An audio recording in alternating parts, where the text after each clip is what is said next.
ان کے پیٹ خراب ہو گئے, جو گندا پانی ہے جو دیا گیا ان کو جدھر 20 لوگ آتے ہیں وہاں 60 لوگوں کو بھرا ہوا. جس چکی کے اندر ایک آدمی جاتا ہے اور وہ چکی کے اندر, وہ چکی جو ڈیتھ سیل جسے کہتے ہیں, ادھر 6 لوگوں کو گھسایا ہوا ہے انہوں نے. تو یہ ایک سیاسی کارکنوں کے اوپر جو ظلم ہو رہا ہے, یعنی یہ کبھی پاکستان میں ایسے ہوا ہے؟ تھوڑے سے لوگوں کو پکڑا گیا. مجھے یہ پتا ہے کہ جنرل ضیاء الحق کے زمانے میں اتنی تعداد میں تھوڑے سے لوگوں کو پکڑا ہے, انہوں نے بھی مشکل وقت گزارا ہے. لیکن 10,000 لوگوں کو پکڑ لینا اور ہر روز ان کے گھروں میں گھس جانا, جو کہ چھپے ہوئے ہیں, ان کے گھر توڑ دینا, ان کے رشتہ داروں کو اٹھا کے لے جانا, جس کو میں پھر سے کلیکٹو پنشمنٹ کہتے ہیں. یہ صرف آج اسرائیل کرتا ہے فلسطینیوں سے اور مقبوضہ کشمیر میں کیا جاتا ہے کشمیریوں سے, لیکن اپنے لوگوں سے کوئی دنیا کا ملک یہ نہیں کرتا.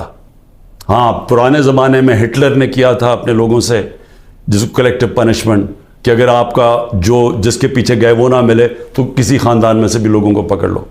اور یہ پھر اسٹالن کی جو سوویت یونین تھی وہ بھی بڑا ایک خوفناک قسم کا دور تھا, ادھر ہوتا تھا. لیکن یہ کسی مہذب معاشرے میں آج نہیں ہوتا جو آج کیا جا رہا ہے. تو اب میں آتا ہوں کہ کیسز کے اوپر, کیسز کیا بن رہے ہیں لوگوں کے اوپر. ایک کیس سے نکلتے ہیں, ان کو دوسرے میں پکڑ کے اٹھا کے لے جاتے ہیں کہیں. عمران ریاض اس ملک کا وہ صحافی تھا جس کو یوٹیوب پہ سب سے زیادہ دیکھا جاتا تھا. اس کا ابھی تک پتہ ہی نہیں وہ کدھر ہے, اور ہم سب کو خوف ہے کہ اس کے اوپر تشدد اتنا کیا ہے کہ یہ اس کو سامنے نہیں لے کے آ رہا ہے. عدالتیں بلا رہی ہیں, وہ نہیں آ رہا. اور جو پھر ہماری عدالتوں سے ہو رہا ہے اس وقت, بالکل عدالتوں کو انہوں نے ایسا کیا کہ ان کی کوئی حیثیت ہی نہیں ہے. سپریم کورٹ کا فیصلہ ہوتا ہے آئین کے مطابق, ہم آئین کے مطابق فیصلہ کرتے ہیں. 14 مئی کو الیکشن ہونا تھا, 90 دن کے اندر آئین کہتا ہے. حکومت نے کوئی فکر نہیں کی کہ پختونخوا اور اس وقت پنجاب کے لوگ ایک انلیگل, ایک کیئر ٹیکر گورنمنٹ جس کی کوئی لیگیلٹی نہیں ہے, قانون میں کوئی حیثیت نہیں ہے, آئین میں کوئی حیثیت نہیں ہے, وہ بیٹھے ہوئے اوپر, اور وہ کیسز پہ کیسز, انتقامی کارروائی. یعنی کیئر ٹیکر کا مطلب ہی ہوتا ہے وہ نیوٹرل ہوتے ہیں, یا نیوٹرل کا بھی ایک اور معنی ہو گیا, جو نیوٹرل بھی کہتے ہیں وہ بھی ظلم کر رہے ہیں ایک ہی پارٹی کے اوپر. تو یہ کیس کیا ہے؟ اب یہ ذرا جو لیٹسٹ میرے پہ کیس ہوا ہے, مجھے تو یہ پتہ ہی نہیں تھا, کیونکہ میرے پاس اتنے کیسز ہوئے ہیں, مجھے تو اندازہ ہی نہیں کہ کون سا کیس کون سا ہے. مجھے صرف اتنا پتا ہے کہ بلوچستان میں کسی نے کیس کیا ہوا ہے, اور وہ ایسا فولش کیس ہے کہ اس کی کوئی حیثیت ہی نہیں ہے, اس کے اوپر میں نے کبھی توجہ ہی نہیں دی. وہ کیس کیا ہے؟ قاسم سوری رولنگ دیتا ہے کہ جناب یہ مراسلہ, یہ جو سائفر آیا ہے وہاں سے, اس کے ہوتے ہوئے بیرون ملک کی مداخلت ہوئی ہے ہمارے افیئرز میں, اور اس میں لکھا ہوا ہے کہ عمران خان کو عدم اعتماد میں شکست ہو. یہ مراسلے میں لکھا ہوا ہے, جو کہ وہ ڈونلڈ لو اور ہمارے ایمبیسڈر کے بیچ میں بات چیت ہوئی, جو کنفرم کیا گیا پاکستان کی سیکیورٹی کاؤنسل نے. پھر جب شہباز شریف بنا پرائم منسٹر, پھر سیکیورٹی کاؤنسل میں ایمبیسڈر کو, اسد مجید کو بلایا گیا.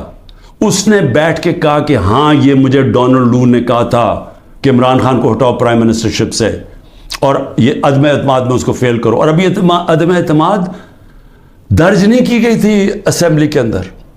تو قاسم سوری نے اس کو سامنے رکھتے ہوئے کہا کہ اس کے مراسلے کے ہوتے ہوئے میں یہ نہیں اس وقت آگے اسمبلی کو بڑھنے دیتا. اس کے اوپر میں نے اسمبلی ڈیزالو کر دی. اس کا مقصد ہی ایک ہے کہ کسی نہ کسی طرح عمران خان کو پکڑ لو.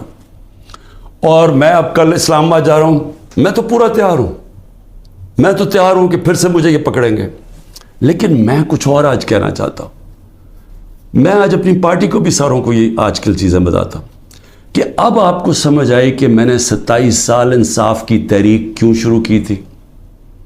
کیونکہ یہ جو ہمارے سے ہو رہا ہے, جو میرے سے ہو رہا ہے, جو میرے لوگوں سے ہو رہا ہے, یہ پاکستان کے عام آدمی سے ہر وقت ہوتا ہے جب طاقتور کے سامنے وہ کھڑا ہوتا ہے. ہر وقت کمزور کے اوپر ظلم ہوتا ہے اس ملک کے اندر.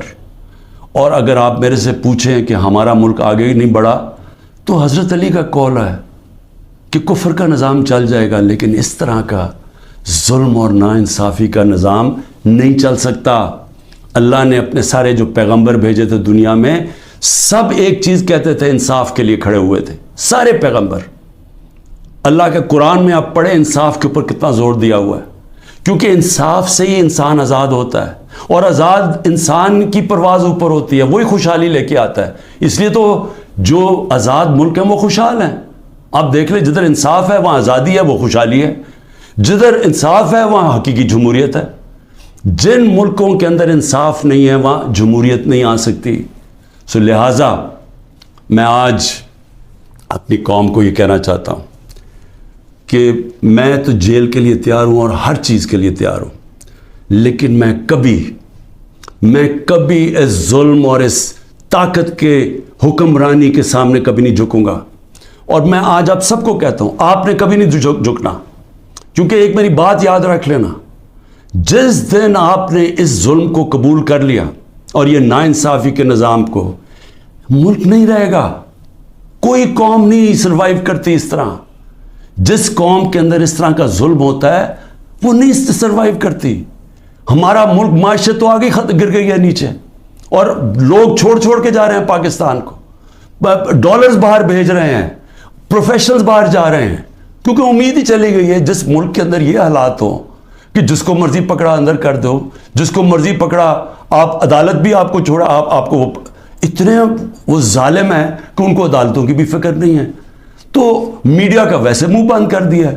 میڈیا جو اتنی مشکلوں سے اپنے آپ کو آزاد کیا تھا, میڈیا نے سٹرگل کر کے پچھلے 20 سالوں میں, آج میڈیا کا حال دیکھیں, کوئی بات ہی نہیں کر رہا کہ یہ ہو کیا رہا ہے اس ملک کے ساتھ. سو اس لیے میں اپنی ساری قوم کو پھر سے یہ پیغام دینا چاہتا ہوں کہ میں آخری سانس تک اس ظلم کے نظام کا مقابلہ کروں گا. جب تک میرے ملک میں حقیقی آزادی نہیں آئی میں اس کی جد و جہد کروں گا. جو مرضی کر لیں, جیلوں میں ڈالیں, جو مرضی کریں, دھمکیاں دیں. سیکیورٹی میری ساری لے لی ہے. جو میرا سیکیورٹی کا جو چیف تھا کرنل آصف, وہ غائب ہوا ہے. جو گاڑیاں تھیں, جو سیکیورٹی کی 2 گاڑیاں ساتھ جاتی تھیں, ان کو پولیس اٹھا کے لے گئی ہے.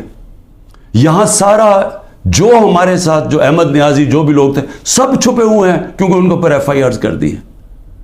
اور پھر یہ سمجھتے ہیں کہ شاید اس کی وجہ سے میں ان کے پاس جاؤں اور کہوں کہ جی مجھے معاف کر دو کہ میں نے آزادی کی بات کی تھی, مجھے معاف کر دو. اور میں آپ قوم کو بھی کہنا چاہتا ہوں کبھی نہ اس نظام کو قبول کرنا. جس دن آپ نے اس کے سامنے اپنا سر جھکا دیا آپ کا کوئی مستقبل نہیں رہے گا پاکستان میں. پاکستان زندہ باد.